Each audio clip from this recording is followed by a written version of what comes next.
Datang orang bawa berita, anak saudaramu membunuh anakmu.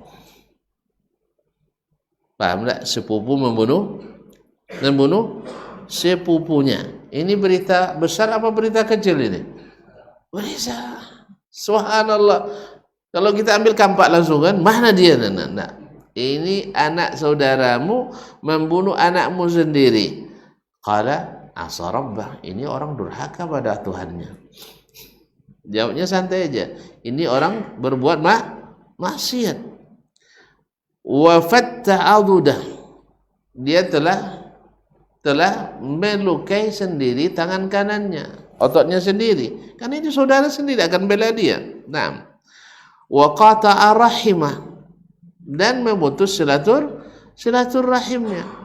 Durhaka pada Allah, merusak kekuatan dirinya, kan digambarkan sebagai ototnya, tangan kanannya.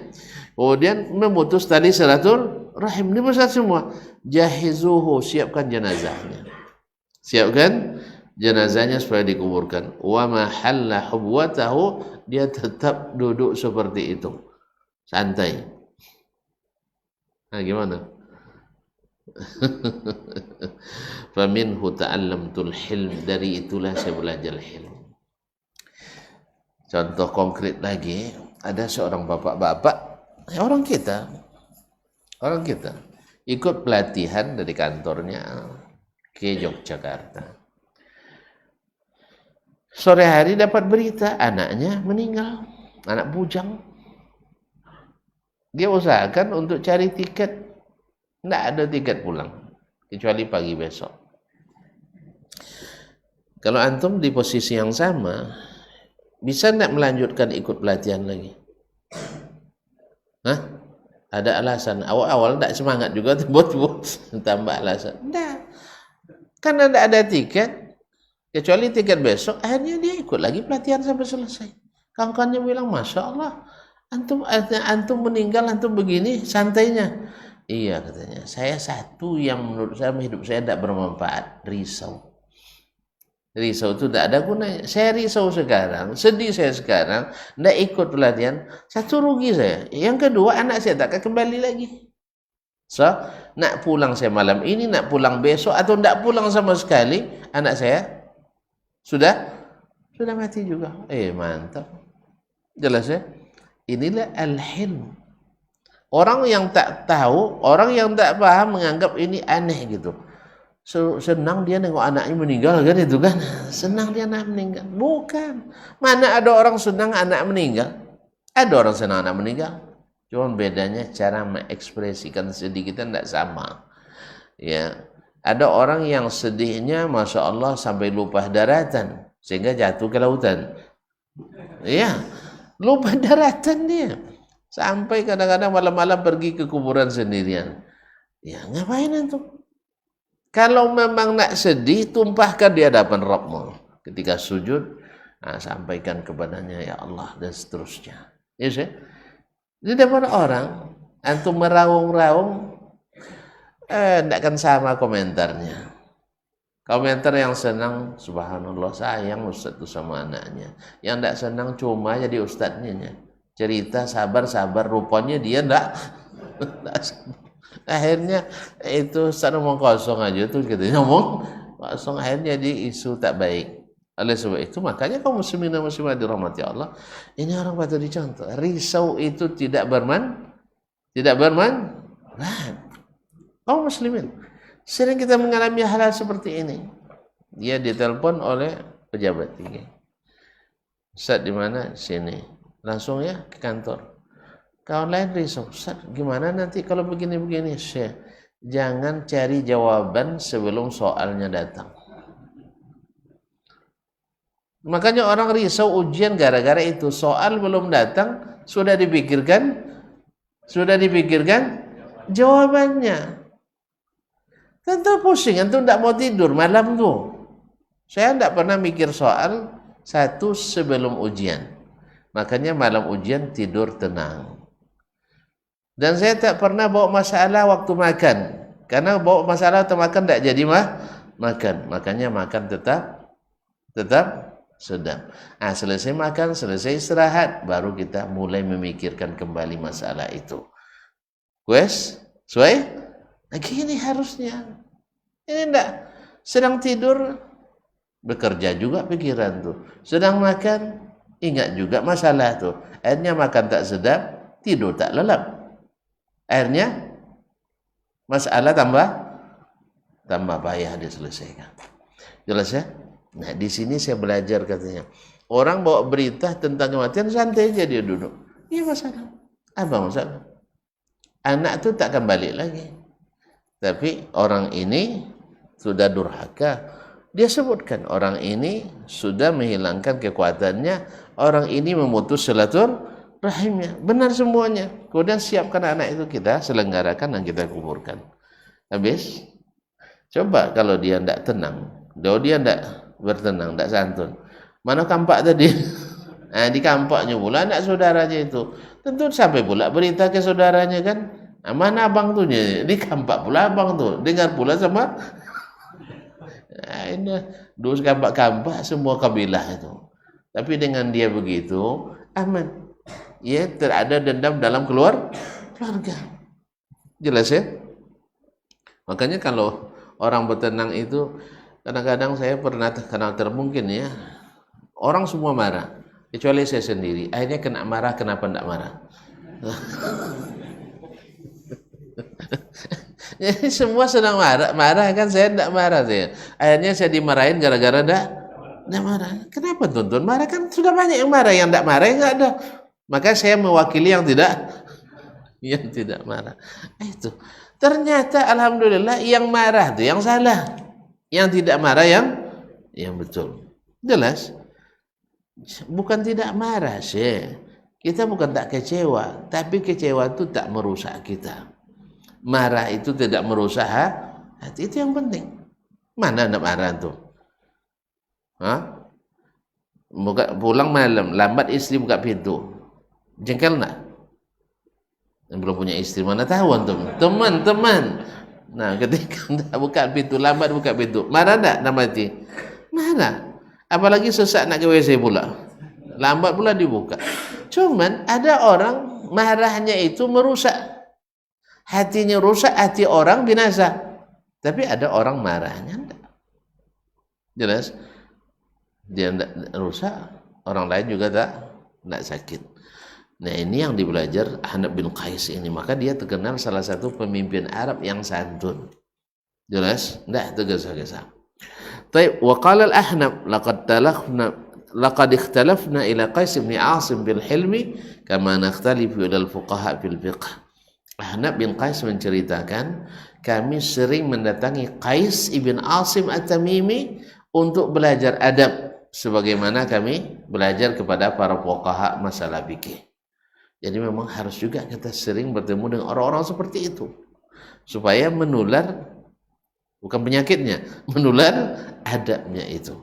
Jadi penting kita belajar.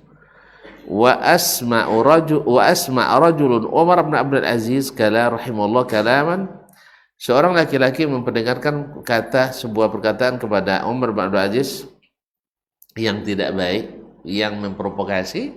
Faqala lahu, lalu dia berkata, aratta ayastafizzani asyaitanu bi'izni sultan fa anala minka al-yawma ma tanalu minni gadan insarib rahimakallah. Engkau ingin syaitan hendak menghasung saya atau menghasut saya dengan kekuatan sultan yang saya miliki, kan dia khalifah. Jadi kamu mengucapkan kata-kata itu ingin syaitan mendorong saya untuk menggunakan kekuasaan. Fa analu minkal yaumah, sehingga hari ini saya menghukummu atau melakukan keburukan kepadamu. Matala nur minni gadan, sehingga besok kamu menuntut kezaliman itu. Besok kapan? Hari kiamat. Di dunia saya berzalim kepadamu, besok kamu menuntut saya di akhirat. Insarib rahimakallah, pergilah, semoga Allah merahmatimu. Dia tidak marah. Jelas? Jadi makanya awak belum ditarik-tarik marah, sudah duluan marah. Nah, ini akhlak. Dan mereka dapat ini dari mana? Dari Sayyidul Bashar, Nabi kita Muhammad sallallahu alaihi wasallam, berapa sering beliau dicemooh, berapa sering direndahkan, berapa sering, tetapi beliau tidak pernah berdendam, tidak pernah tergesa-gesa memberi hukuman. Itulah Nabi kita alaihi salatu wassalam, dan dari mereka lah para as-salaf itu belajar. Semoga Allah SWT jadikan kita bagian dari akhlak yang mulia ini, yaitu al-hilmu wal anatu wa samahatul akhlaq, dan akhlak yang mulia. Barangkali sudah saya ceritakan bagaimana Syekh bin Baz menangani masalah seorang yang mencaci maki akidah Syekh, ya. Tapi subhanallah, beliau bisa mengobatinya tanpa membukanya sama sekali. Orang tuh sadar sendiri, oh ternyata saya yang keliru. Nah, kalau bisa seperti ini kan bagus. Ya, orang sudah berburuk sangka sama kita, tetapi kita tak buka-buka masalah itu di depannya. Dia sendiri yang menyadari ternyata saya yang salah duga, salah sangka. Tahu kisahnya kan? Hah? Nggak tahu, mau cerita lagi? Ya Allah, malam hari jadinya. Baik, saya tutup dengan kisah ini. Ya, takut tuan tak tidur pula, penasaran dan diganggu. Jadi Syekh bin Baz itu dulu rektor kampus kami. Jadi kalau seandainya baik kelakuan saya, mungkin karena beliau saya contoh. Tapi kalau buruk, tidak ada dosa beliau, dosa sendiri itu. Nah, kaum muslimin dan muslimat dirahmati Allah. Suatu hari terjadi perdebatan antara seorang mahasiswa Arab Saudi, tentu tuan rumah kan di situ kan, dengan seorang guru besar qiraat dari Mesir di Fakultas Al-Quran. Tak siapa yang memulai, yang jelas sampai terbawa-bawa pula nama Syekh Muhammad bin Abdul Wahab yang disebut sebagai pendiri gerakan Wahabi. Pokoknya keluarlah kata-kata yang tak patut didengar oleh orang dari Syekh Mesir ini. Mendengar itu tentu orang Arab Saudi ini tersinggung lah dia. Awang cari makan tompek den kan, itu lebih kurang kan. Iya kan? Di kampung kamu susah cari makan, tiba-tiba di sini kamu mencaci maki. Ya memang kalau di kampung kita gaji kita kecil kan, belanja besar. Iya kan? Kan belanja besar, gaji kecil. Nah, ala kulli hal. Akhirnya sampai masalah ke dekan. Ini yang ceritakan langsung ke saya dekan yang menangani masalah itu. Syekh Abdul Aziz, Abdul Fattah bin Abdul Aziz Al-Qari, dulu imam Masjid Quba dan khatib. Diceritakan di rumahnya kisah ini kepada saya. Jadi sampai ke dekan tidak selesai. Semakin parah juga numpang. Akhirnya karena yang dosen mengancam mahasiswa tak boleh masuk di kelasnya. Tentu yang mahasiswa ya orang Saudi tentu tidak tinggal diam kan. Itu ini. Akhirnya sampai masalah ke rektor. Yang rektornya waktu itu Syekh bin Baz rahimahullah ta'ala. Syekh bin Baz sebagai rektor tentu mengirim surat resmi memanggil sang dosen tadi. Biasalah panggilan surat cinta kan. Nah. Panggil untuk menghadap hari itu jam sekian. Ditemani langsung oleh sang dekan.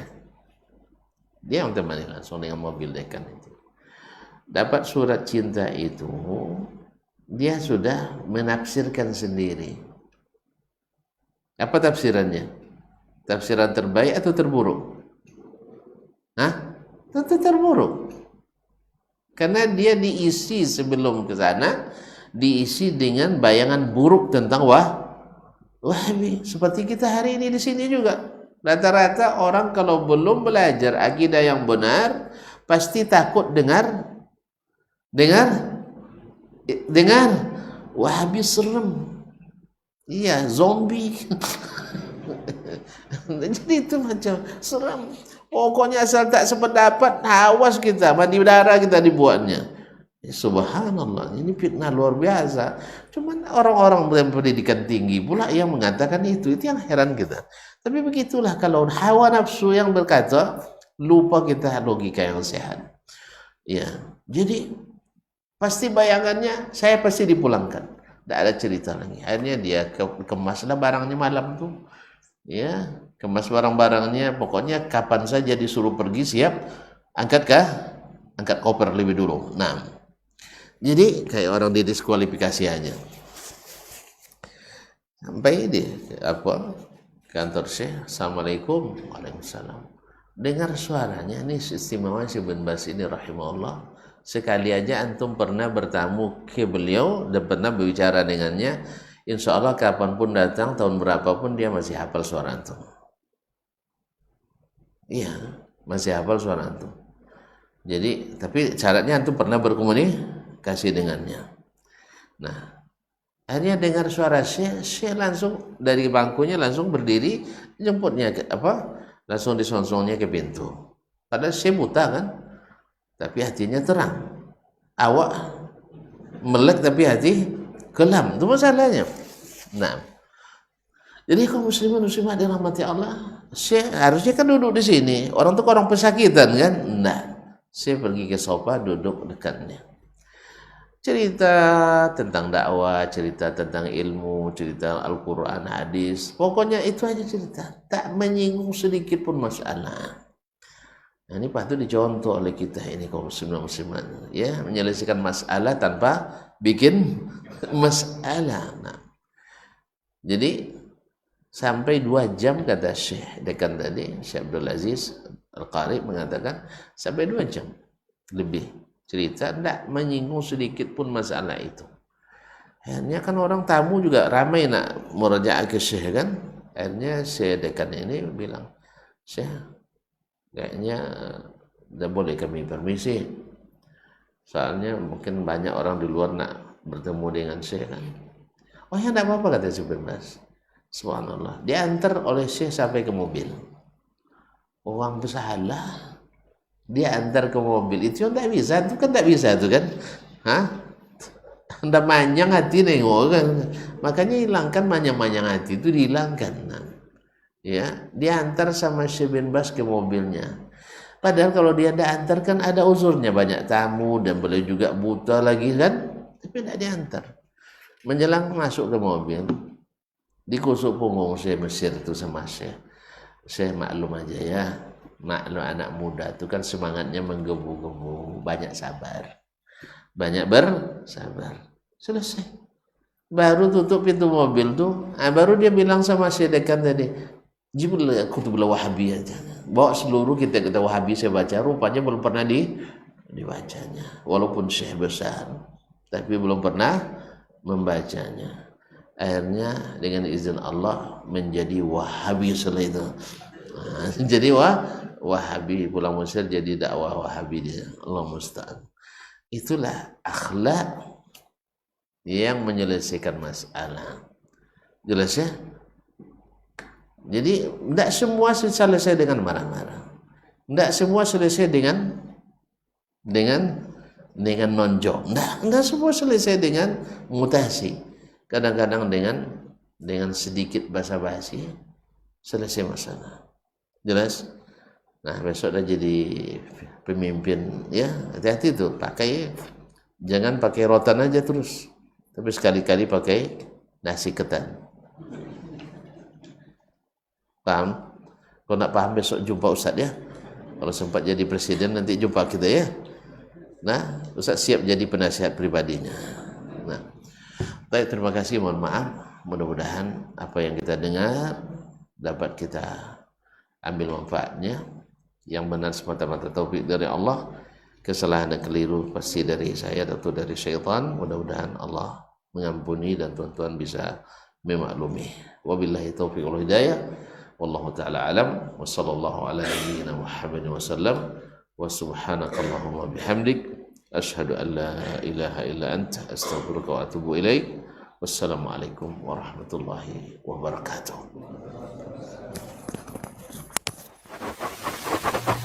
Barometer amal kita saleh tak salehnya di salat kita. Bila salat kita ikhlas dan sesuai dengan sunnah Nabi SAW, maka insya Allah amalan yang lain mengikuti. ini aktivitas ini membantu saya di akhirat atau akan menyulitkan saya di akhirat.